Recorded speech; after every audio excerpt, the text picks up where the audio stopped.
The thing that to me as a storyteller is most interesting are the hard things. It's like the things that you have to overcome. I've been through a lot in my life, a lot of things personally, a lot of loss, and a lot of things that sort of detoured my career path. And I think those things, though, allowed me to become compassionate for other people. This is the story of a truly remarkable woman. From a young age, it was obvious that she was destined for greatness. Throughout life, she has faced many obstacles which have tried to keep her from pursuing her dreams. But despite the hardships, she persevered, accomplishing many things, such as being hand-selected by Steven Spielberg to compete on a Fox reality television show. Even more remarkable is her true depth of character and humility. This is the biography of writer-director Hannah Sink. You say hi. Give me a Hollywood smile. I grew up in Raleigh, and life was good. My mom and dad, they were married for 33 years, and I have 2 sisters and a brother. I mean, all growing up, like, my parents were very good about sort of parenting us, but at the same time really allowing us to, like, experience the world. Hannah was always very independent, so even, you know, as an early, I mean, even when she was really young, like age of 4, one of her first words was, "I can manage," and so that has been her personality and spirit even since she was a little girl. We would do swim team every summer, and again, she was 4, she was younger, and it was like the 6 and unders. She couldn't swim yet, and she was gonna swim. So she's doggy paddling like that first year. Then the next year she came back, I guess 5, so at that point you're 5, and she was like the high trophy winner. And that's been Hannah, like her whole life, overachiever. You know, I'm gonna drown that year, and the next year I'm gonna swim. I saw you swim. What did you just swim? Freestyle. And you did what, 2nd place? No, I did first. I think if you really go back to who you were as like 2, 3, 4, 5, like that's who you're going to be. Actually, I have this theory that, like, you know what you want to do when you're that age. If I really look back as a child, I mean, I was always putting on plays. I would get the kids in the neighborhood. I always had this thing in me. But as I grew up, I really began to think that, you know, that was play. I went to UNC, Chapel Hill. I actually started, I thought I wanted to be a journalism major, and I took a journalism class. In the same semester, I also took a film class, and I hated the journalism class, and I fell in love with the film class. I remember going to my advisor and saying, you know, hey, I want to switch my major, and they were like, I remember talking to her, like, what are you going to do with a film major? And I was like, I have no idea, but I was like, I just knew that if I stayed true to who I was, that, you know, doors would open up. After I graduated from Carolina, I kind of had this like typical freak out moment, like what am I really going to do with my life? And I remember a professor saying, do you want to be a filmmaker? And I was like, yeah, like, if you want to be a filmmaker, go make films. And it was like the simplest, you know, advice, but I thought, oh my gosh, yeah, like why don't I just go make films? Like what's keeping me? 50 of the most talented, undiscovered directors from around the world descended upon Los Angeles to fulfill the dream of a lifetime, each of them hoping to win the $1 million deal with DreamWorks Studios. Summer I graduated, I ended up writing this film, and which was Fire in Fallujah, and it was this war film, and I'm thinking, how the heck am I going to portray, you know, Iraq in the middle of Raleigh, North Carolina? Literally, I think I had like $1,200, that was it. I really didn't quite make it for the idea of being on this show on the lot. Try it from right here for a second, see how that works. So I finished it, and I had some friends say, you should do it, you know, and you know, I was like, what the heck, like I have nothing to lose. I mean, I literally have nothing to lose but everything to gain. So I didn't even submit it online. It was like right before the end of the deadline. I mailed it in, like snail mail, and I think it was like the day before, like the cutoff. I'll never forget, like 2 weeks later I get a phone call that's like, so we're sending you a plane ticket. They're like, we need you out here in like 5 days.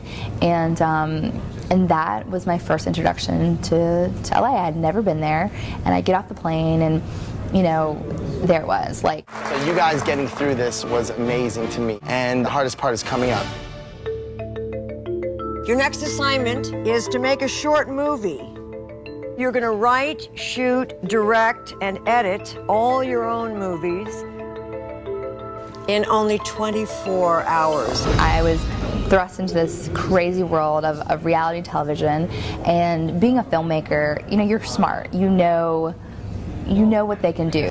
We were so true to our craft. It wasn't about being on reality television. For us, it was the opportunity to potentially really become director. You're seeing Hannah. I felt the performances were good. They were smart. I thought the staging was quite good. After intense deliberation, the judges have made their decisions. Hannah, I'm sorry.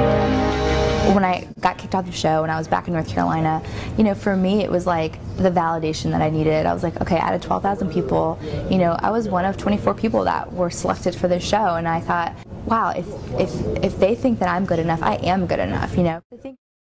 And so I ended up driving cross country. I sold everything. I knew no one, had no apartment, no job, no nothing. I land in LA, and the typical LA story, I sleep in my car for a couple weeks. I did like crowd surfing on like Craigslist. Thank God I didn't die. But I slept on like random people's couches until I got an apartment, which actually suiting. I could see right out the side of my window, and there was the Hollywood sign. So every morning it was sort of my reminder that, you know what, like I'm here. This is, you know, this is my dream. This is what I'm supposed to be doing.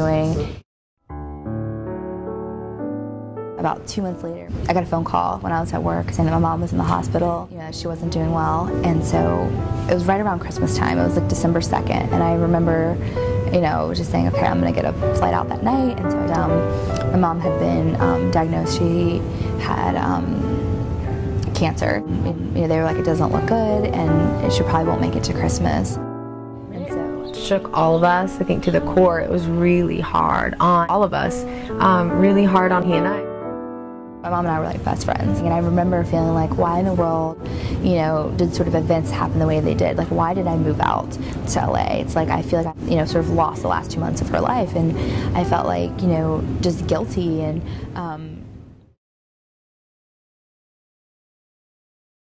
then I sort of had this epiphany. I remember I was flying back to LA, and it was just one of those like awful flights. And throughout sort of my mom and I's relationship, rainbows had kind of always been like our sign. And I just remember like being on the plane, and I was sort of struggling internally. And all of a sudden I look out my window, and there is a rainbow outside. And I just so felt the presence of my mom being like, you know what, like this is your promised land. Like this is where you're supposed to be, and like you didn't go on a wrong turn. And so when I came back to LA that time, it had been about 4 months after my mom passed away, and it was sort of the catalyst that I needed to realize, like, what was I doing? I came out to be a director. My best friend and I actually started at a production company called Continuous Take Productions, and we were focused in the film industry. Our primary sort of emphasis was we would adapt novels and turn them into screenplays. I had been working on this project for about 3 years. We had adapted this novel. I was very driven and very ambitious, and I'm like, I want to make a feature film by the time I'm 25, and I had all these new things, and I was on that path. I was there. I was literally on the brink of going to make my first feature film, and I started to not feel well.